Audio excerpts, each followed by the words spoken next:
L'idée d'égalité dans les révolutions américaine et française s'est structurée autour de trois grandes idées qui ont été communes dans les deux pays. L'idée de faire advenir un monde de semblables, l'idée de développer une société d'individus autonomes, en deuxième lieu, et en troisième lieu, de réaliser une communauté de citoyens. C'est en France, bien sûr, que l'idée de constituer un monde de semblables était la plus évidemment dessinée. Car s'il y a une chose qui s'opposait au monde de semblables, c'est bien la figure du privilégié. Le privilégié, disait Sieyès, se considère comme faisant un ordre à part, comme étant une nation dans la nation. Ils en viennent véritablement à se considérer comme une autre espèce d'homme. Et on sait que ce sont ces mots de Sieyès que reprendra un demi-siècle plus tard Tocqueville pour comprendre le monde aristocratique. En une célèbre formule de la démocratie en Amérique, parlant des aristocrates, il dira leur problème, c'est que à peine ils croient faire partie de la même humanité.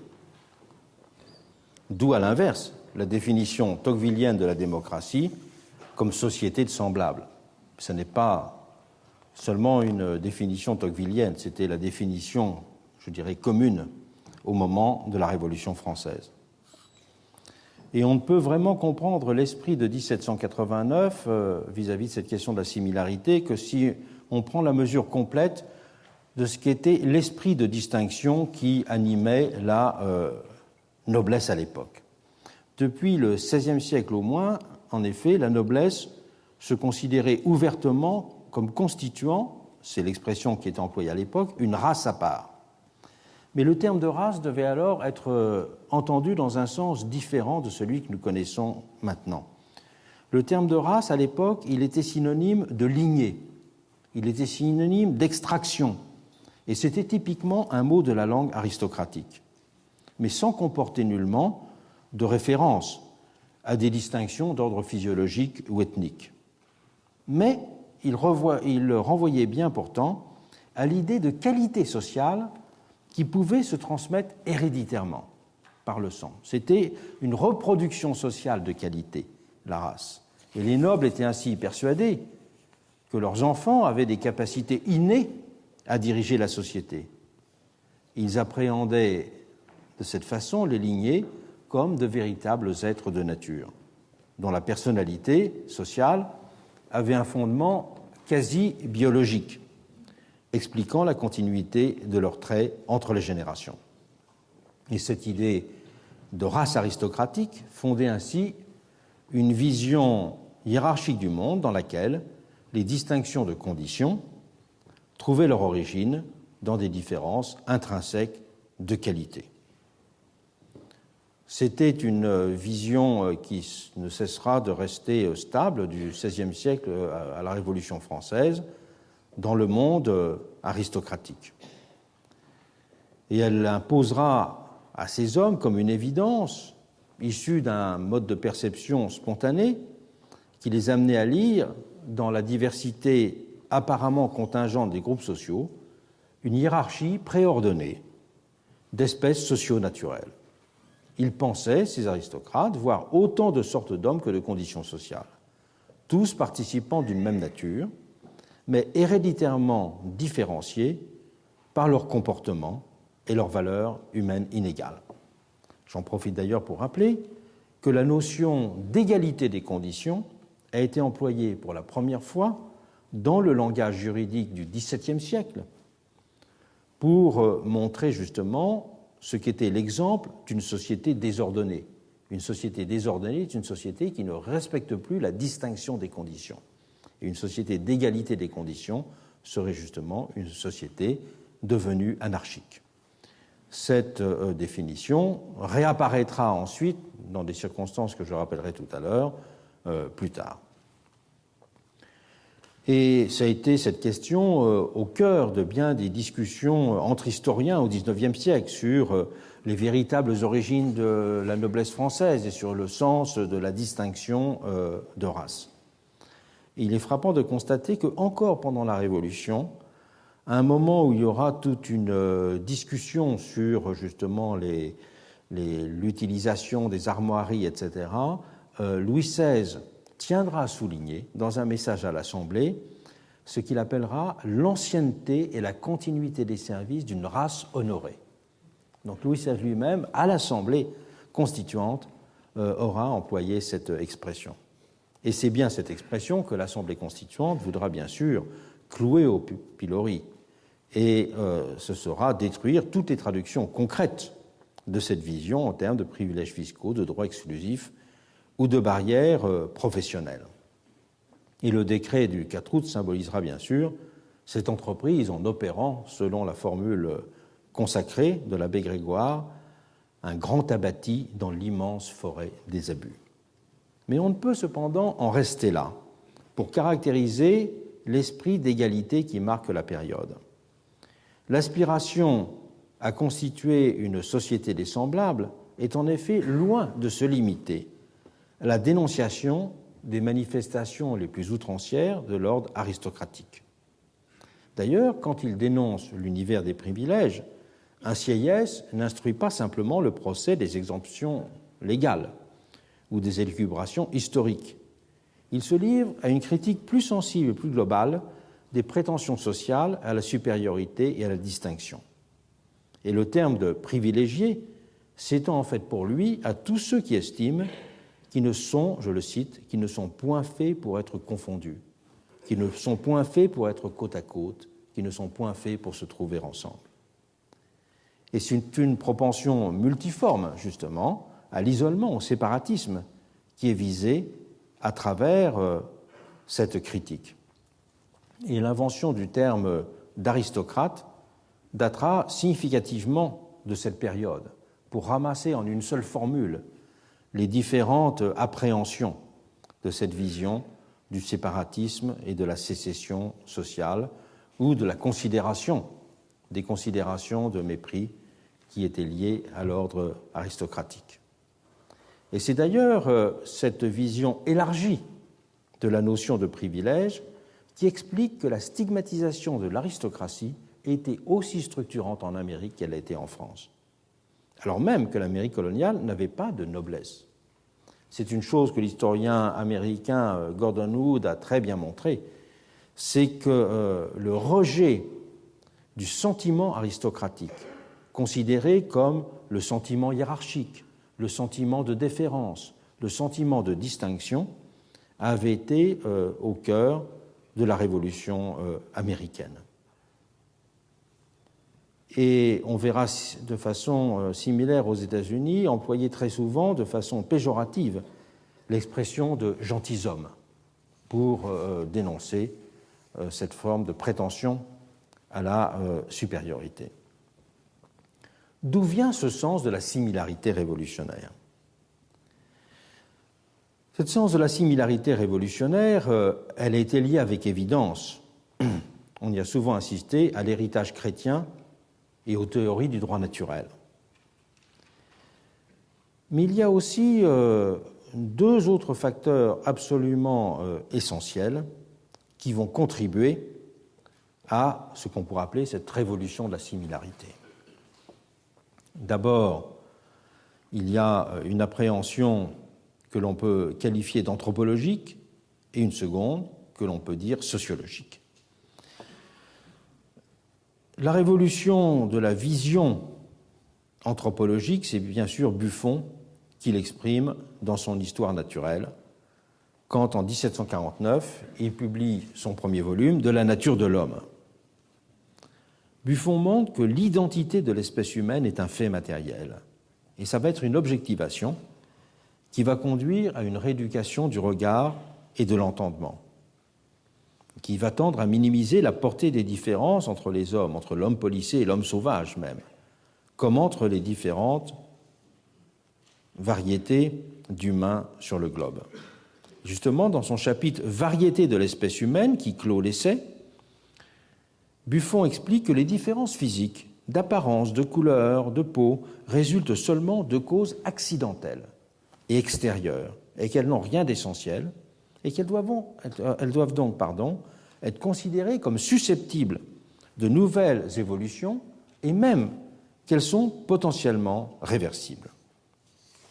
Et en soulignant que le genre humain est un, il va montrer que la diversification n'a jamais été que circonstancielle. Il va inviter pour cela à penser la catégorie d'espèces à partir de la notion de similarité. Et il va emprunter sur ce point la définition de la similitude à Leibniz, pour dire que si c'est l'identité de quantité qui fait l'égalité, c'est l'identité de qualité qui définit la similarité. Et donc, l'identité de qualité des hommes en fait des semblables. D'un autre côté, il y a aussi une variable sociologique qui facilitera la perception d'une société des semblables, c'est tout simplement l'avènement de l'individu. L'avènement de l'individu a en effet pour conséquence de rompre avec la vision d'une société organique, ou disons d'une société holiste, dans laquelle c'est le rapport d'identification à des ensembles donnés, forcément structurés, qui est essentiel. Sociétés qui sont segmentées en castes, en ordres, en états, etc. Mais les sous-ensembles que présentent ces sociétés sont, eux, toujours considérés comme homogènes. D'où d'ailleurs cette grande question sur laquelle j'aurai l'occasion de revenir, sur le sentiment d'égalité dans le monde aristocratique. Entre un grand seigneur et un petit seigneur, il y a pour cela une forme de sentiment d'égalité et de grande différence avec les autres, alors même que ces distinctions à l'intérieur du monde aristocratique peuvent être beaucoup plus fortes que celles, bien sûr, qui séparent un petit seigneur d'un grand bourgeois. Et la rupture décisive qu'introduit la modernité individualiste dans cet état de choses est celle de la complexification et de la diversification.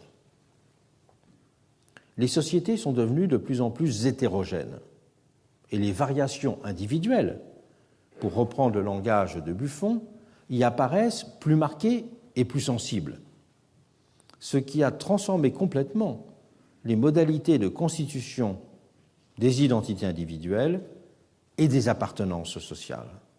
Le monde d'individus avait besoin de penser ce qu'il y a de commun entre les hommes sur un mode extrêmement différent que le sens de la communauté dans une société holiste. Et c'est cette façon de penser le commun qui va être apportée aussi par la notion de similarité. En Amérique comme en Europe, donc, l'égalité se définit comme l'avènement d'un monde de semblables. Mais l'égalité va aussi se définir, en deuxième lieu, comme l'avènement d'une société d'individus autonomes. C'est Rabot-Saint-Étienne, dans les idées sur les bases de toute constitution, qui dira « On pose pour principe, dans la formation d'une société, que tous les hommes qui y entrent sont égaux. On ne veut pas dire par là, poursuit-il, qu'ils sont tous égaux de taille, de talent, d'industrie, de richesse, ce qui serait absurde. Mais ils sont tous égaux en liberté. » Cette notion d'égalité en liberté est absolument fondamentale, car elle montre bien comment l'idée de société des égaux renvoie dans ce cas à une forme de relation sociale, à un type de société dans lequel nul n'est soumis à la volonté d'autrui, dans laquelle tous peuvent conserver leur autonomie. Et cette autonomie ne se confond pas avec un individualisme qui serait compris comme un état de séparation vis-à-vis d'autrui. L'autonomie n'est pas un attribut individuel. Elle ne prend sens, en effet, qu'en tant que capacité sociale. Être autonome, c'est pouvoir inventer sa vie, exister comme sujet responsable de lui-même. Et l'autonomie individuelle implique donc une garantie sociale. Elle ne peut se déployer que dans une société qui bannit toutes les dépendances. Et c'est donc seule une société d'individus indépendants qui fait sens dans un univers de liberté. Elle s'inscrit nécessairement dans ce qu'on pourrait qualifier de réciprocité active. Une telle appréhension de l'égalité comme réciprocité active était d'ailleurs au cœur de l'idée rousseauiste. Commentant Rousseau, un de ses plus profonds commentateurs, qui est Jean Starobinski, dira que ce qui caractérise la vision de l'égalité chez Rousseau, c'est celle d'un monde régi par ce qu'il appelle la réciprocité des consciences libres. Et l'égalité, de cette façon, est celle, pourrait-on dire, pour employer un langage du XVIIIe siècle, celle d'un commerce humain véritablement libre. Et la perspective d'une égalité-liberté de cette nature a en fait constitué la matrice historique de l'aspiration des modernes à une vie émancipée.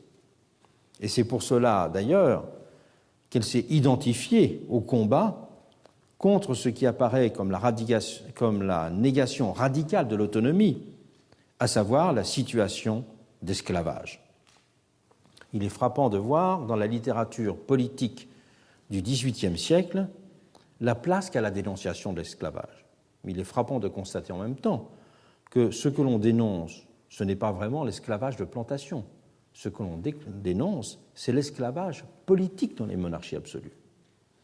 Si vous regardez l'article « Esclavage » de l'encyclopédie de Diderot et d'Alembert, c'est un article extrêmement long, mais cet article ne consacre qu'une petite colonne à l'esclavage des colonies.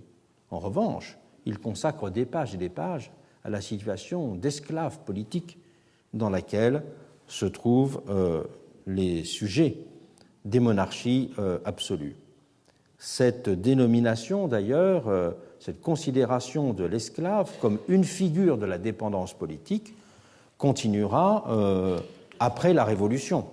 Dans toute la littérature des années 1830, la littérature de la critique de la condition ouvrière, la littérature de la critique surtout de l'absence de suffrage universel, eh bien c'est encore le terme d'esclave qui reviendra. On a republié ces jours-ci, je le lisais ce week-end dans le Times Literary Supplement, un universitaire a retrouvé les modèles de chansons qui avaient été collectés par les chartistes dans l'Angleterre de la fin des années 1830. Et dans ces modèles de chansons qui étaient destinés à être imprimés dans des petites brochures répandues de façon populaire, revenait de façon insistante aussi cette notion que l'anglais est un esclave. L'anglais est un esclave parce que justement il est privé de droit à la parole politique. Il est un esclave parce qu'il ne participe pas, il n'est pas un participant de ce commerce humain véritablement libre. Si j'emploie cette expression de commerce humain véritablement libre, c'est que l'on peut dire que la vision du marché a été à l'époque considérée comme un modèle, d'une certaine façon, de cette égalité, de la réciprocité des consciences libres. Être l'égal d'autrui signifiait se trouver avec lui dans un rapport de libre-échange, c'est-à-dire de réciprocité, car c'est une égalité d'ordre commutatif, pour employer l'expression traditionnelle. En échangeant le fruit de leur travail, c'est leur condition d'égaux en indépendance que les hommes affirment, et leur relation d'égaux en interdépendance à laquelle ils donnent vie. Et c'est pour cela que l'on fera la critique de tout ce qui s'oppose à cette égalité en indépendance, à cette égalité en interdépendance, les corporations par exemple pour le modèle français, ou l'ensemble des statuts d'apprentissage en Grande-Bretagne, voire les longs chapitres qu'Adam Smith consacre dans La richesse des nations à la critique des statuts d'apprentissage. Et cette vision émancipatrice du marché s'affirmait alors aussi bien sous les espèces d'une indépendance, d'une aspiration à l'indépendance du travailleur, ce qui était le cas en Amérique où le travail indépendant était très largement dominant, que sous les espèces d'une libération du travail lorsqu'il était corseté par des règlements, comme en Europe sous le mode anglais ou sous le mode français. Pour comprendre cette idée d'une égalité de marché, d'une vision de l'égalité des consciences libres comme étant celle, je dirais, de la liberté, égalité définissant la société civile, on ne peut le comprendre qu'en relation avec ce qu'on a appelé le libéralisme optimiste de la période. Je pense qu'on ne peut comprendre le XVIIIe siècle que si l'on voit bien que toute la littérature, et dont Adam Smith est un exemple, mais il y a un autre grand exemple français, ce serait Vincent de Gournay, qui montre bien que cette vision du libéralisme comme l'instauration, enfin, d'un régime économique qui promeut l'égalité dans la société civile, qui promeut le commerce libre des hommes. Et on ne comprend pas l'esprit de la Révolution française, j'en redirai un mot, si l'on ne prend pas en compte le fait que la vision du libéralisme est inscrite dans une perception précapitaliste de l'économie. Cette conception précapitaliste de l'économie est une variable, à la fois en Amérique et en France, extrêmement importante pour comprendre l'esprit de la Révolution. Et cette variable est d'autant plus importante à prendre en compte qu'elle se lie d'une certaine façon à une apologie de la frugalité, à une apologie de la modération de consommation. La grande idée qui avait traversé tout la deuxième moitié, en tout cas, du XVIIIe siècle, c'est que le luxe était l'ennemi de la République. Et qu'est-ce que le luxe, si ce n'est justement, en quelque sorte, une forme d'économie qui n'est pas dominée, une forme d'économie qui s'emporte, alors que la République, dans une perspective que l'on peut dire là extrêmement classique, la République, elle est liée à ces sentiments de frugalité. Et c'était une vision extrêmement importante, par exemple, dans toute l'économie politique et la philosophie morale des Lumières écossaises. Cette idée de frugalité, elle est absolument essentielle chez Adam Smith. On ne peut pas comprendre la richesse des nations et moins encore la théorie des sentiments moraux si on ne prend pas cet élément en compte. Et même celui qui apparaîtra en Amérique comme le père fondateur de la vision américaine du citoyen industrieux, activé d'un point de vue économique et soucieux de sa propriété et de ses intérêts, Benjamin Franklin. Même Benjamin Franklin, dont la science du bonhomme Richard sera en quelque sorte le livre de chevet, je dirais, des colons américains dans la période qui précède immédiatement l'indépendance, même un Benjamin Franklin ne cessera d'insister sur le fait que l'Amérique doit être aussi le pays marqué par une certaine frugalité et une limitation des sentiments économiques. Donc, cette égalité considérée comme une réciprocité des consciences libres, une égalité-réciprocité dont le marché pouvait à l'époque donner une idée positive, a été la deuxième grande caractéristique de ce monde révolutionnaire de l'égalité.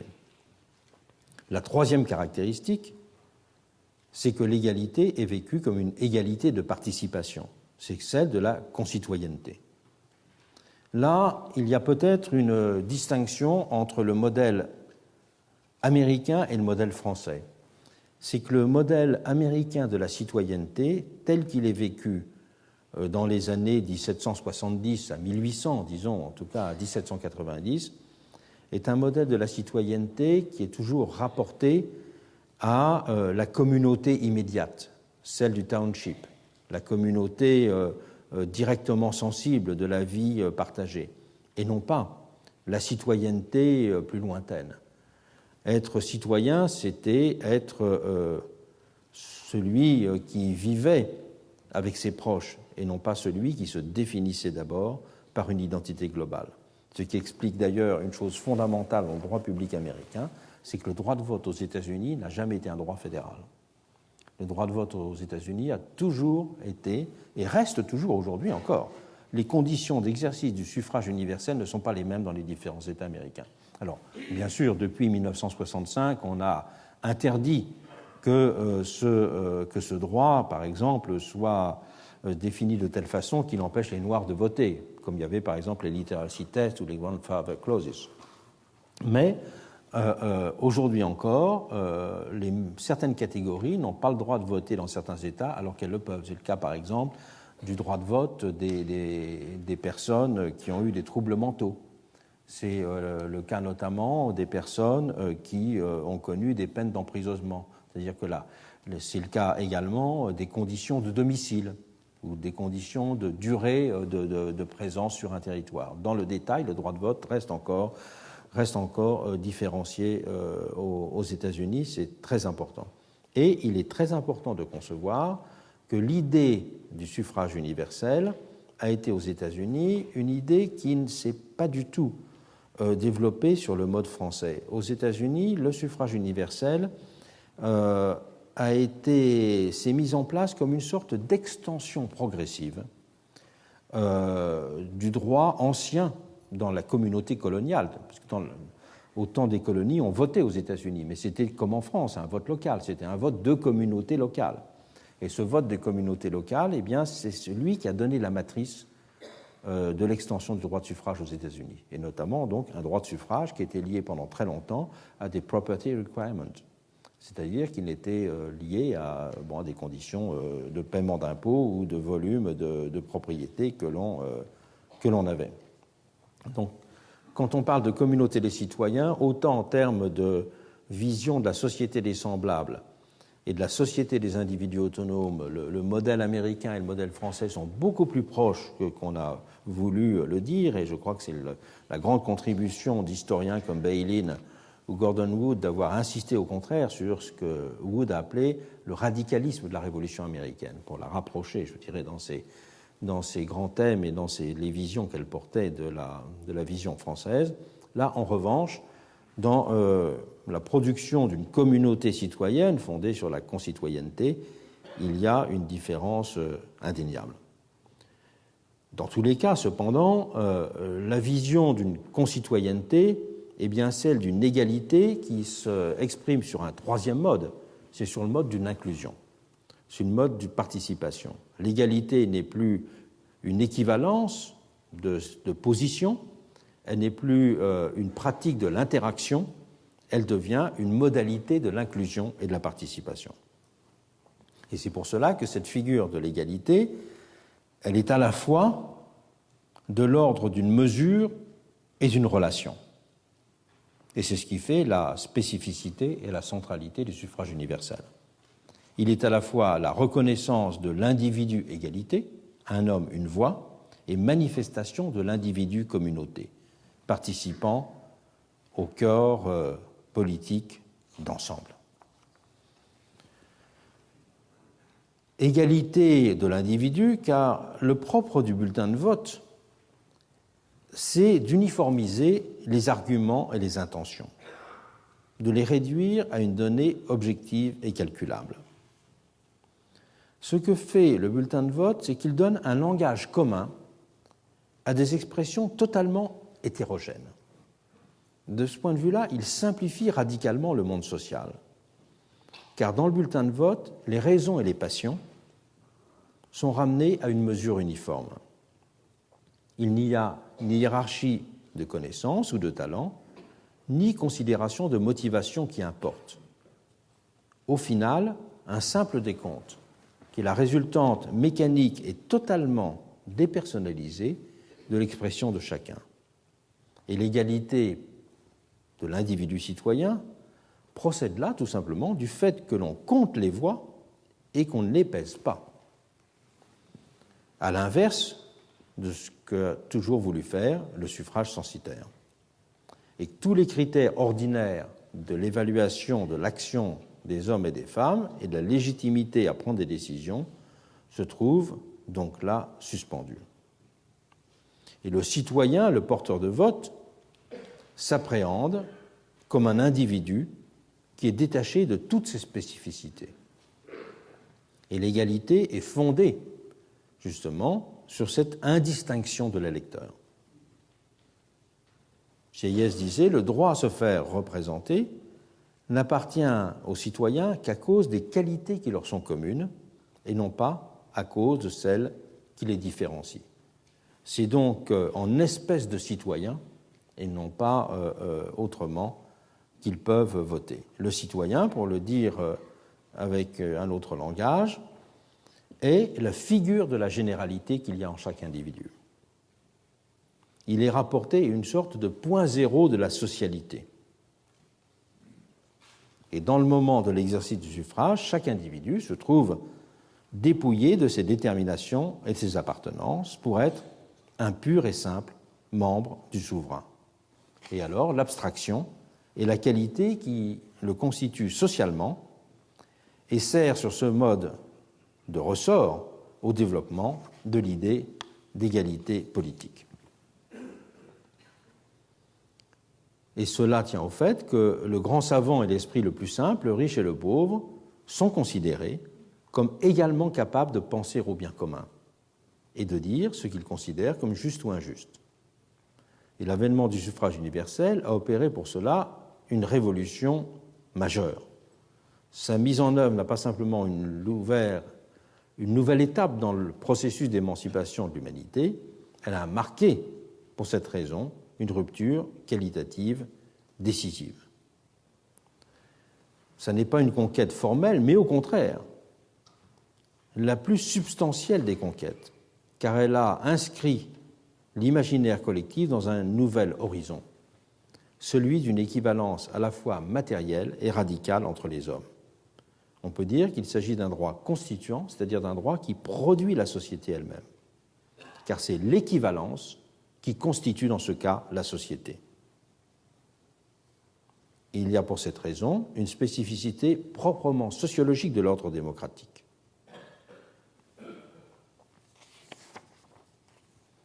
Dans le cas français, cette vision de l'individu citoyen, c'est aussi lié à quelque chose de très fort. C'est le fait que la citoyenneté n'est pas simplement un exercice individuel, celui du droit de vote, mais que la citoyenneté est une pratique sociale.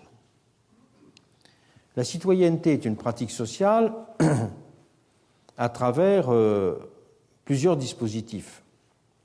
D'abord, un dispositif technique très simple, c'est que le vote, pendant toute la période révolutionnaire, est un vote d'assemblée.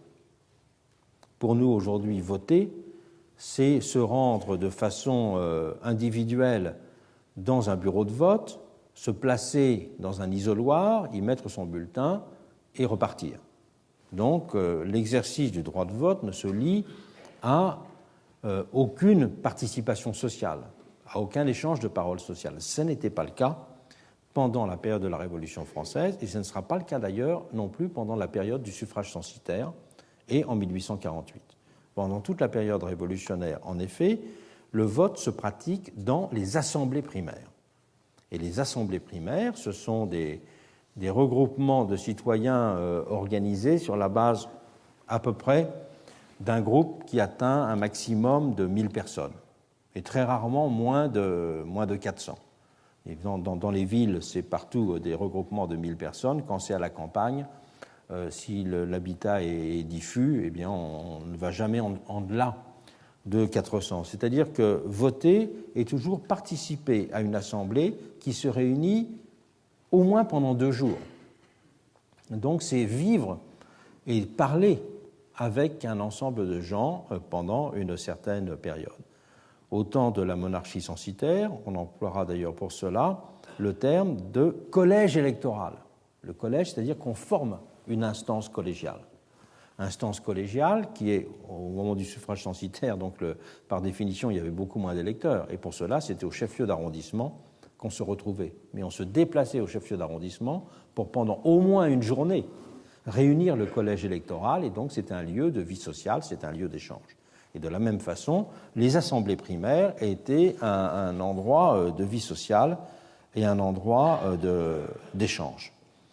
Et bien des témoignages de l'époque montrent l'importance qu'ont eu dans la production de la citoyenneté en France la participation à ces assemblées primaires, c'est-à-dire d'avoir le sentiment que on était côte à côte avec des personnes différentes et que même si ces personnes n'avaient pas le même métier, si elles n'étaient pas originaires du même village, les gens pouvaient porter les uns sur les autres un regard tout à fait différent. Et que ce regard différent était inscrit dans le fait que le bureau de l'Assemblée, c'est-à-dire de l'Assemblée primaire, c'est-à-dire l'organisation du fonctionnement de cette Assemblée, était élu. Et le président pour mettre en place l'organisation matérielle de ce bureau de l'Assemblée primaire était simplement le plus âgé de l'Assemblée. Et après, on élisait. Donc il y avait même dans la pratique de la vie commune et de la discussion déjà une forme de type démocratique.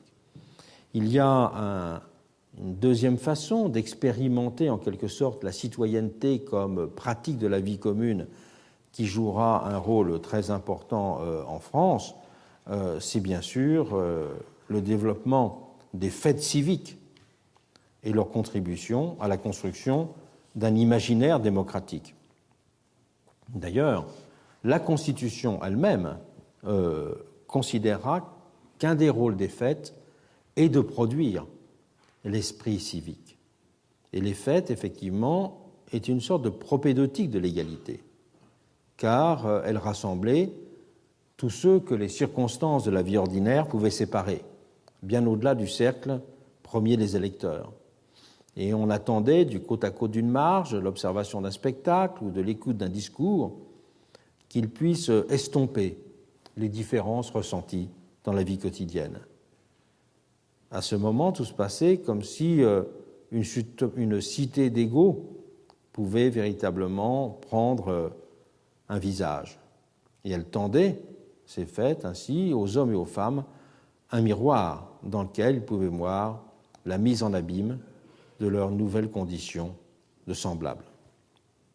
Et avoir une fonction de compenser d'une certaine façon les différences que les formes quotidiennes de la civilité pouvaient chercher à mettre en œuvre.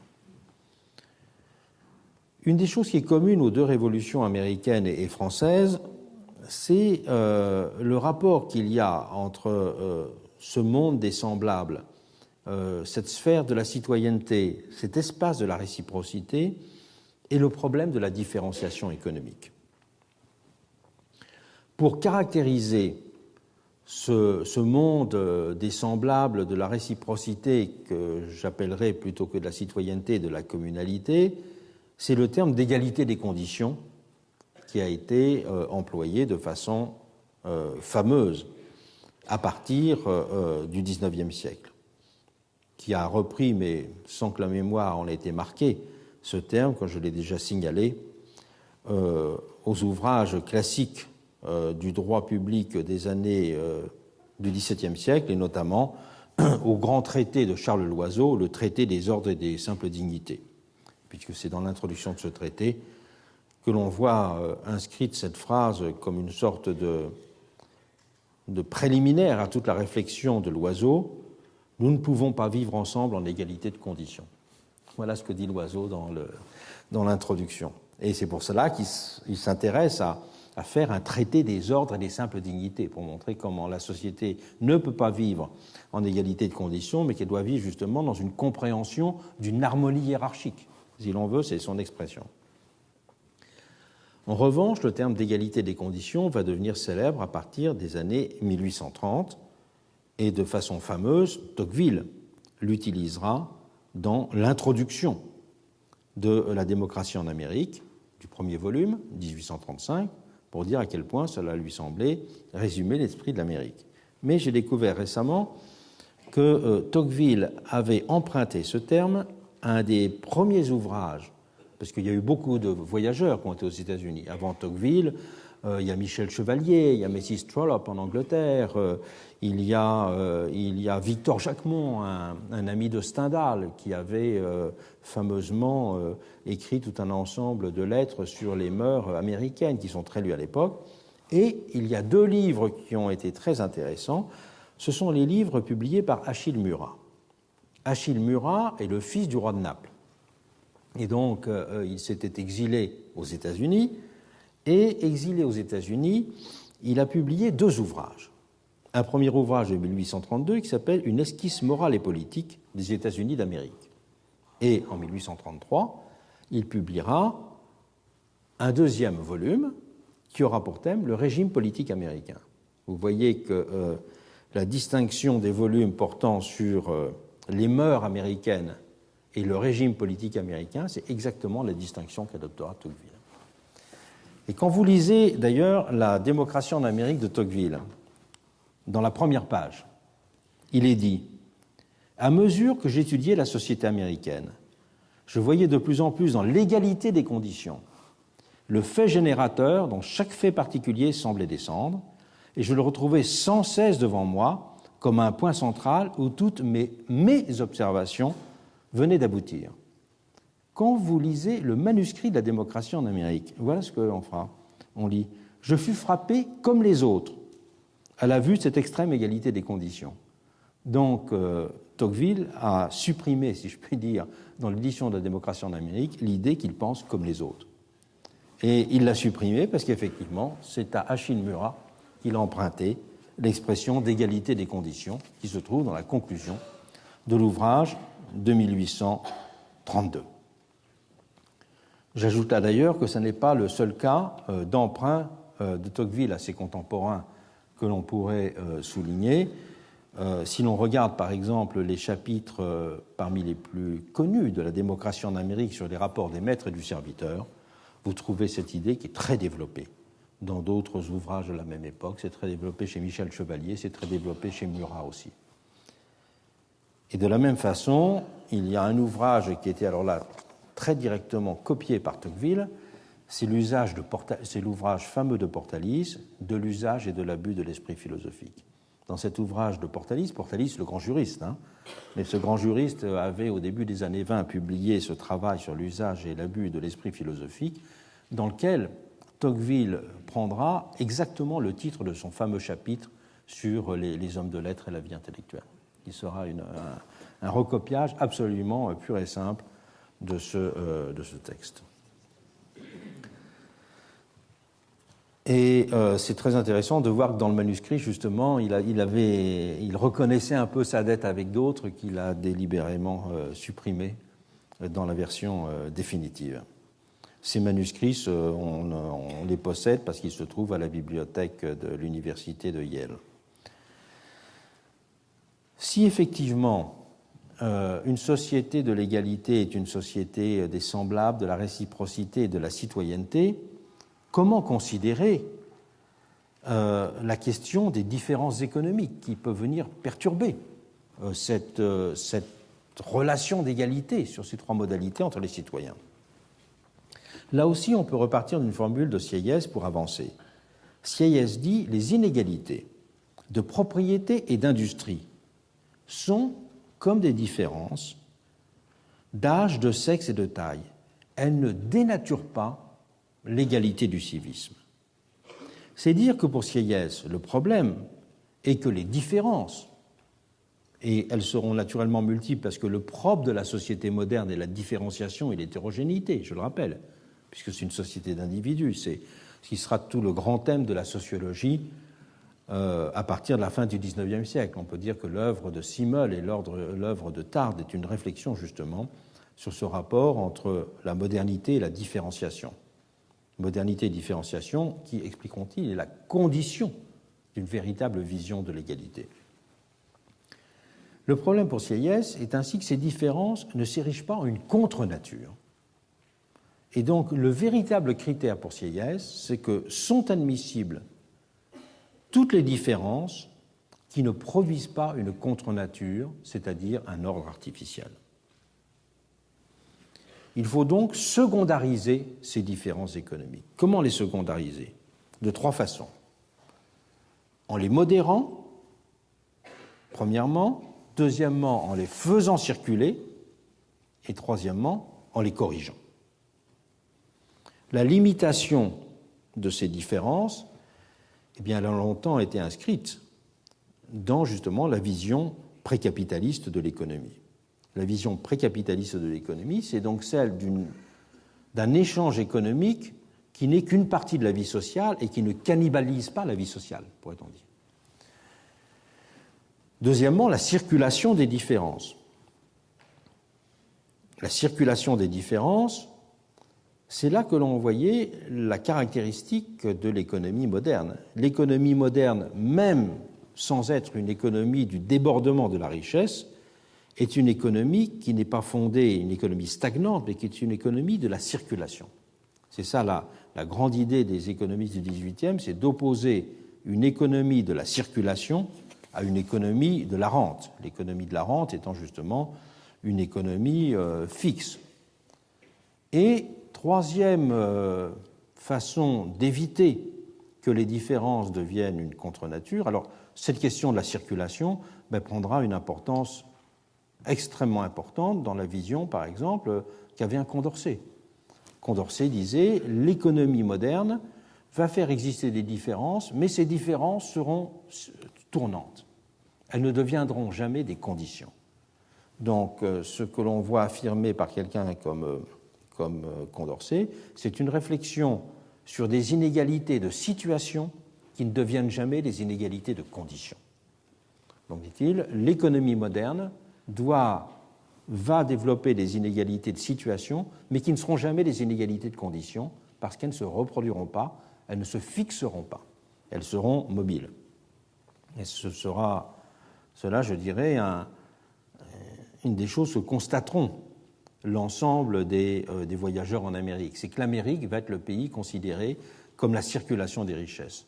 D'où ce thème fameux de l'argent comme le grand égalisateur. L'argent va être le grand niveleur, parce que l'argent ne fait pas un nivellement en ce sens qu'il met tout le monde au même niveau de richesse, mais qui fait que la richesse est précaire. La richesse circule toujours. En tout cas, c'était l'image que l'on pouvait avoir ou que l'on voulait voir dans l'Amérique de 1830, c'est que si un homme est riche, son petit-fils pourra devenir pauvre. Et que, c'est d'ailleurs une chose qui avait beaucoup frappé Beaumont, le compagnon de voyage de Tocqueville, c'est que l'Amérique était à l'époque le pays des banqueroutes. C'est-à-dire, autant il y avait des situations qui pouvaient se développer, mais c'était aussi le pays dans lequel la banqueroute était extrêmement développée, alors qu'elle était considérée comme une sorte de honte sociale de l'autre côté de l'Atlantique. Troisième façon d'éviter que des différences ne s'érigent en contre-nature, c'est de limiter ces différences par la qualité du lien civique et par les formes du lien social. Là aussi, c'est l'Amérique qui donnera l'exemple et c'est ce qui impressionnera le plus les visiteurs. C'est l'esprit d'égalité dans la civilité. Donc l'égalité est dans la civilité égalitaire. Elle est dans le fait que chacun peut se considérer comme également important.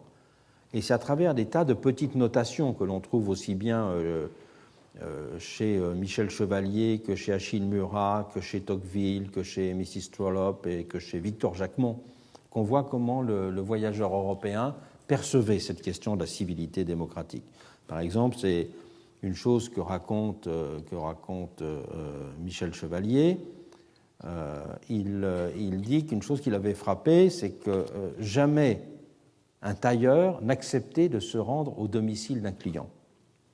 Car se rendre au domicile, cela veut dire que c'est en quelque sorte une façon d'allégeance, c'est une façon de considérer qu'il y a un lien de dépendance, comme autrefois on pouvait faire venir chez soi. C'est une caractéristique du monde aristocratique, c'est que bien sûr on n'allait jamais dans une boutique.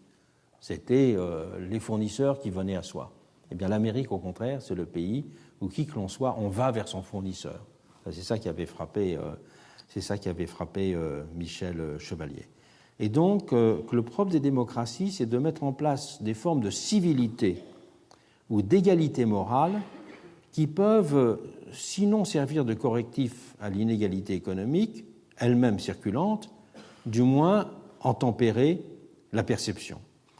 Et c'est d'ailleurs une idée qui était très forte aussi chez Rousseau et que l'on trouve dans des belles pages de la Nouvelle Héloïse, c'est que le sentiment de l'égalité ne dépend pas simplement des institutions, mais qui doit être inscrit dans les mœurs.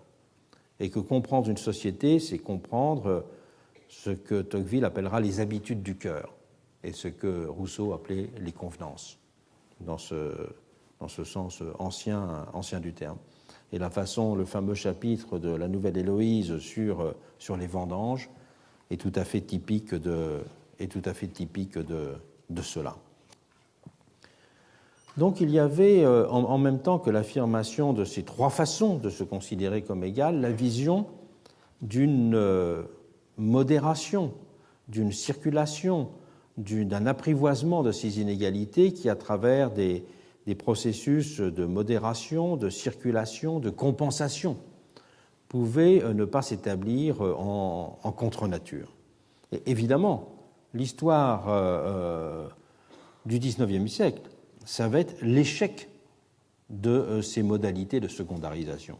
C'est que les inégalités économiques vont s'imposer comme un fait qui va faire que l'on sera obligé de parler à nouveau d'un retour même inédit de l'inégalité des conditions, et que l'idée d'appartenance à un monde commun sera tout à fait détruite par, disons, le développement du capitalisme.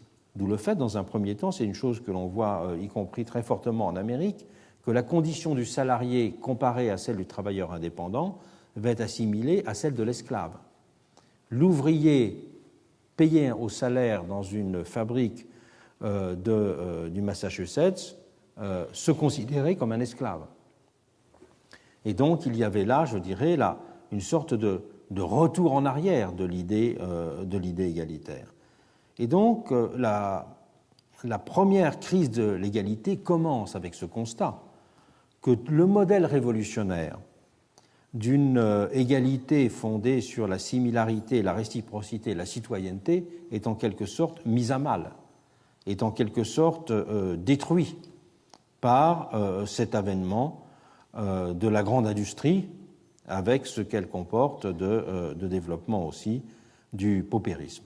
Et donc dès la semaine prochaine, nous commencerons à voir quelles ont été les réponses et les réactions à cette première crise de l'égalité, et quelles sont les formes sociales et politiques qui vont être en quelque sorte convoquées pour redonner ou tenter de redonner figure à l'idée d'égalité dans un monde confronté à l'avènement de la grande industrie et du monde capitaliste. À la semaine prochaine.